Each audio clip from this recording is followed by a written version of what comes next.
விளக்கங்களுடன் இன்றைய முக்கிய செய்திகள். மடிக்கணினி தொடர்பான கேள்விக்கு பேரவையில் பதிலளித்த நிதியமைச்சர் தங்கம் தென்னரசுவை முதல்வர் மு.க.ஸ்டாலின் பாராட்டியுள்ளார். தமிழ்நாட்டின் தாய் மாணவர் முதலமைச்சர் மு.க.ஸ்டாலின் என்று அமைச்சர் அன்பில் மகேஷ் நெகிழ்ச்சி தெரிவித்துள்ளார். தொகுதி மறுசீரமைப்பு செய்ய பாஜக தீவிரம் காட்டி வருகிறது. இதனால் தமிழகத்தில் நாடாளுமன்ற தொகுதிகளின் எண்ணிக்கை குறையும் அபாயம் ஏற்பட்டுள்ளது. இந்த சூழலில் கடந்த 25/2/2025 அன்று செய்தியாளர்களிடம் பேசிய தமிழக முதல்வர் ஸ்டாலின், தொகுதி மறுசீரமைப்பு என்ற பெயரில் தென்னிந்தியாவின் தலைக்கு மேல் ஒரு கத்தி தொங்கிக் கொண்டிருக்கிறது என்று தெரிவித்துள்ளார். நடிகரும் சட்டமன்ற முன்னாள் உறுப்பினருமான எஸ்.வி. சேகர் கடந்த 2018ஆம் ஆண்டு பெண் பத்திரிகையாளர் குறித்து தரக்குறைவாக பேசி தனது சமூக வலைதள பக்கத்தில் பதிவிட்டிருந்தார். இதற்கு கடுமையான எதிர்ப்பு எழுந்தது. இதனைத் தொடர்ந்து எஸ்.வி. சேகர் மீது நடவடிக்கை எடுக்க கோரி தமிழ்நாடு பத்திரிகையாளர்கள் சங்கத்தின் சார்பாக சென்னை உயர்நீதிமன்றத்தில் வழக்கு தொடரப்பட்டது. இந்த வழக்கில் எஸ்.வி. சேகர் சரணடைவதிலிருந்து விலக்கு தெரிவித்து உச்சநீதிமன்றம் உத்தரவிட்டுள்ளது. சென்னை மாநகராட்சிக்கு ரூபாய் 350 கோடியை மத்திய அரசு வழங்கவில்லை என்று மேயர் பிரியா குற்றம் சாட்டியுள்ளார். சென்னை தேனாம்பேட்டை நல்லாந்தெருவை சேர்ந்த 24 வயதான சகாயமேரி. இவர் தனியார் நிறுவனம் ஒன்றில் வேலை பார்த்து வந்தார். இதனிடையே சகாயமேரியும் அஸ்வின் என்ற இளைஞரும் காதலித்து வந்ததாக கூறப்படுகிறது. இந்த நிலையில் அஸ்வினுக்கும் சகாயமேரிக்கும் இடையே தகராறு ஏற்பட்டுள்ளதாக கூறப்பட்ட நிலையில் இதனால் அஸ்வின் சகாயமேரியிடம் பேசாமல் இருந்ததாகவும் இதனை தாங்கிக் கொள்ளாமல் மன உளைச்சலில் இருந்த சகாயமேரி தூக்கிட்டு தற்கொலை செய்து கொண்டுள்ளார். போலீசார் தீவிர விசாரணை மேற்கொண்டுள்ளனர். பாலக்காடு தேசிய நெடுஞ்சாலையில் நடைபெற்ற சோதனையில் 71,50,000 ரூபாய் ஹவாலா பணம் பிடிபட்டது. ஆந்திராவை சேர்ந்த சிவபிரகாஷ் என்பவர் பணத்தை கொச்சி கொண்டு செல்லும் வழியில் போலீசார் நடத்திய சோதனையில் பிடிக்கப்பட்டுள்ளனர். வடக்கின் ஆதிக்கம் பூனைக்குட்டி வெளியே வந்துவிட்டது என்று பேரவையில் அமைச்சர் தங்கம் தென்னரசு பேசியது என்ன என்ற கேள்வி எழும்பியுள்ளது. தூத்துக்குடியில் இந்த ஆண்டு மொத்தம் 604 சைபர் குற்ற புகார்கள் எழுந்த நிலையில் 48,17,000 பணம் மீட்கப்பட்டது. செங்கல்பட்டு மாவட்டம் மதுராந்தகம் அருகே அரசு பேருந்திலிருந்து இறங்கும்போது தவறி விழுந்து பெண் உயிரிழந்த சம்பவம் சோகத்தை ஏற்படுத்தியுள்ளது. தமிழக பட்ஜெட் மீதான விவாதம் சட்டசபையில் நடைபெற்று வருகிறது. இந்த விவாதத்தின் போது பேசிய நிதியமைச்சர் தங்கம் தென்னரசு அதிமுகவின் கூட்டல் கழித்தல் கணக்குகளை வேறு ஒருவர் போட்டுக்கொண்டு இருப்பதாக கூறினார். அமைச்சரின் இந்த பேச்சுக்கு செய்தியாளர்கள் சந்திப்பில் அதிமுக பொதுச் செயலாளர் எடப்பாடி பழனிசாமி, எங்கள் கணக்கை நாங்கள் பார்த்துக் கொள்கிறோம் என்று தங்கம் தென்னரசுக்கு பதிலடி கொடுத்துள்ளார். விழுப்புரம் ரயில் நிலையத்தில் பொதுமக்கள் பாதிக்காத வகையில் ஏப்ரல் மாதத்திற்குள் அடிப்படை கழிவறை வசதிகள் செய்து தரப்படும் எனவும் செப்டம்பர் மாதத்திற்குள் சிசிடிவி கேமராக்கள் முழுவதுமாக பயன்பாட்டிற்கு வரும் என தெற்கு ரயில்வே பொது மேலாளர் ஆர்.என். சிங் தெரிவித்துள்ளார். வேலூர் மாவட்டம் காட்பாடியில் உள்ள சித்தூர் பேருந்து நிறுத்த பகுதியில் கடந்த 18ஆம் தேதி இரவு பெண் உள்ளிட்ட 4 பேர் 6 அடி நீளமுள்ள பெரிய பாம்புகளை கழுத்திலும் தோள் மீதும் போட்டுக்கொண்டு யாசகம் செய்து சுற்றி கொண்டிருந்தனர். இவர்களை பார்த்ததும் பொதுமக்கள் அலறி அடித்து ஓடினர். சிலர் பதறிப்போய் செய்வதறியாமல் அப்படியே அதிர்ந்து நின்ற நிலையில் ஒரு மொபைல் விற்பனை கடை வாசலிலும் நின்று கொண்டு பணம் பறித்தனர். இந்த நிலையில் போலீசார் தீவிர விசாரணை மேற்கொண்டுள்ளனர். வட மாநிலத்தவர்கள் பன்றிக்குட்டி போட்டது போன்று மக்கள் தொகையை அதிகரித்து விட்டனர் என தமிழக அமைச்சர் தாமோ அன்பரசன் பேசியுள்ளார். இதற்கு தமிழக பாஜக தலைவர் அண்ணாமலை கண்டனம் தெரிவித்துள்ளார்.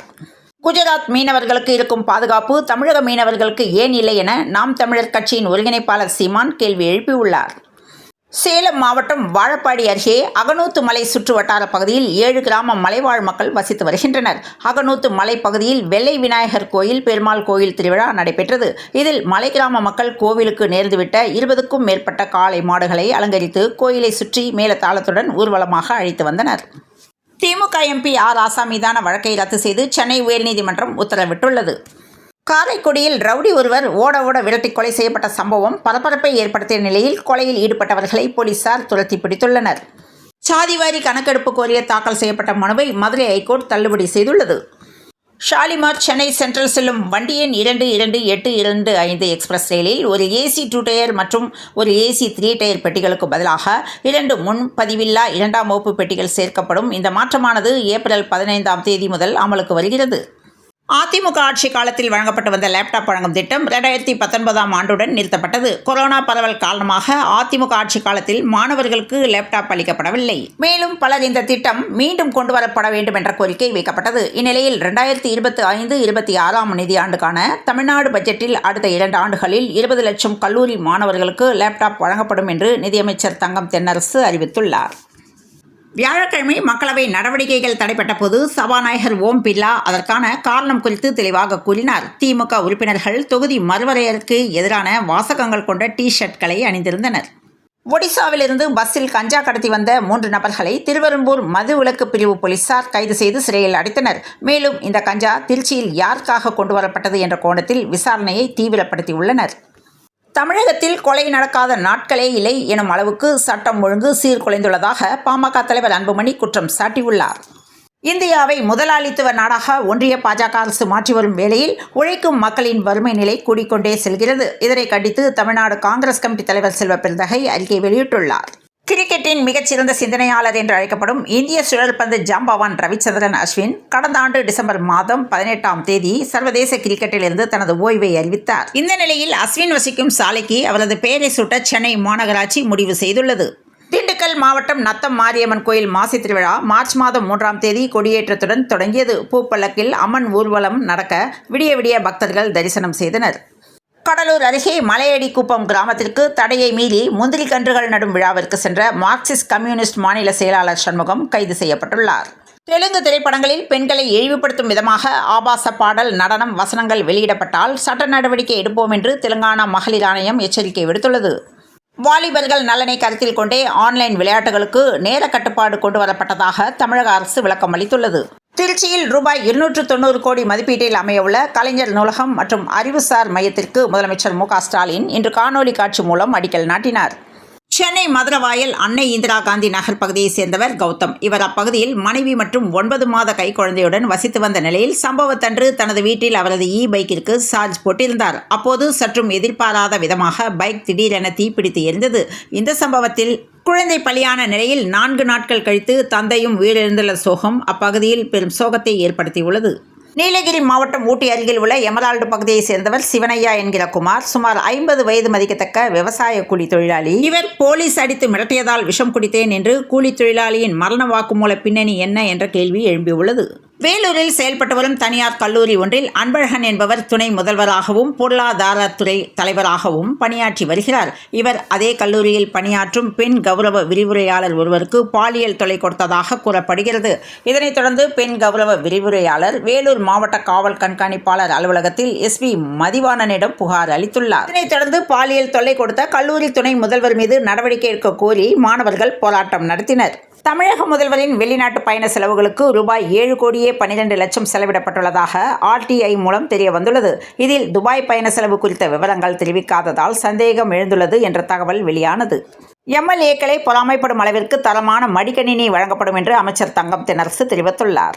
திமுக அரசை கண்டித்து நாளை காலை 10 மணிக்கு கருப்பு கொடி காட்டும் போராட்டம் நடக்கும் என தமிழக பாஜக தலைவர் அண்ணாமலை அறிவித்துள்ளார். நிபந்தனை ஜாமீனில் போலீஸ் ஸ்டேஷனில் கையெழுத்திட்டு வெளியே வந்த ரவுடியை ஒரு கும்பல் கொலை செய்த சம்பவம் காரைக்குடியில் அதிர்ச்சியை ஏற்படுத்தியுள்ளது.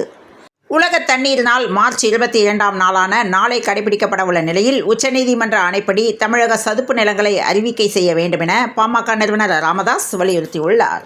புதிய குடும்ப அட்டை வழங்குவதற்கு 51,327 விண்ணப்பங்கள் ஏற்கப்பட்டு அட்டைகள் அச்சடிக்கும் பணி நடைபெற்று வருவதாக அமைச்சர் சக்கரபாணி தெரிவித்துள்ளார். தமிழகத்தில் பாம்பு கடி, நாய்க்கடிக்கு போதுமான மருந்துகள் இருப்பு உள்ளன என்று அமைச்சர் மா. சுப்பிரமணியன் தெரிவித்துள்ளார். மறுமணம் செய்த மாவட்ட உரிமையியல் மற்றும் குற்றவியல் நீதிமன்றத்தில் அலுவலக உதவியாளராக பணியாற்றி வரும் பெண் ஊழியருக்கு மகப்பேறு விடுப்பு வழங்க மறுத்த நீதிபதிக்கு ஐகோர்ட் கண்டனம் தெரிவித்துள்ளது.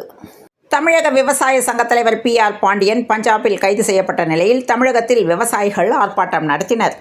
கேரளாவில் வங்கிக் கடனால் வீட்டை இழந்து நிற்கதியாக நின்ற 70 வயது மூதாட்டிக்கு அதனை ஒரே இரவில் மீட்டுக் கொடுத்து கேரளாவை சேர்ந்த வெளிநாடு வாழ் தொழிலதிபர் இன்ப அதிர்ச்சி கொடுத்துள்ளார். அந்த மனசுதான் சார் கடவுள் என்று மூதாட்டி நெகிழ்ச்சி தெரிவித்துள்ளார். ஹசன் நவாஸ் சதம் விளாச பாகிஸ்தான் அணி 9 விக்கெட் வித்தியாசத்தில் நியூசிலாந்தை வென்றது. கொல்கத்தாவுக்கு எதிராக 38 ரன் தேவை. IPL கிரிக்கெட்டில் விராட் கோலி அரிய சாதனை படைக்க உள்ளார்.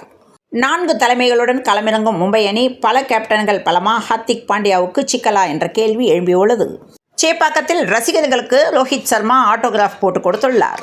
சுவிட்சர்லாந்து ஓபன் பேட்மிண்டன் போட்டி ஃபாசில் நகரில் நடைபெற்று வருகிறது. வரும் 23ஆம் தேதி வரை இத்தொடர் நடக்கிறது. இதில் முன்னணி வீரர் வீராங்கனைகள் பங்கேற்றுள்ளார்கள். ஓபன் பேட்மிண்டனில் த்ரிஷா காயத்ரி ஜோடி அரையிறுதிக்கு முன்னேற்றம் அடைந்தனர். சென்னையில் இன்று 22 கேரட் ஆபரண தங்கத்தின் விலை ஒரு சவரன் 66,160 ரூபாய்க்கும் 1 கிராம் 8,770 ரூபாய்க்கும் விற்பனையானது. தென்னிந்திய பகுதிகளின் மேல் வளிமண்டல கீழடுக்கு பகுதிகளில் கிழக்கு மற்றும் மேற்கு திசை காற்று சந்திக்கும் பகுதி நிலவுகிறது. மேலும் குமரி கடல் பகுதிகளிலிருந்து தென் தமிழகம் வரை ஒரு வளிமண்டல கீழடுக்கு சுழற்சி நிலவுகிறது. இதன் காரணமாக இன்று தென் தமிழகத்தில் ஒரு சில இடங்களிலும், வட தமிழகத்தில் ஓரிரு இடங்களிலும், புதுவை மற்றும் காரைக்கால் பகுதிகளிலும் இடி மின்னலுடன் கூடிய லேசான முதல் மிதமான மழைக்கு இரவு நேரங்களில் வாய்ப்புள்ளதாக சென்னை வானிலை ஆய்வு மையம் தகவல் தெரிவித்துள்ளது. இத்துடன் இந்த செய்திகள் நிறைவடைந்தன. மீண்டும் நாளை காலை செய்தியில் சந்திப்போம். நன்றி, வணக்கம்.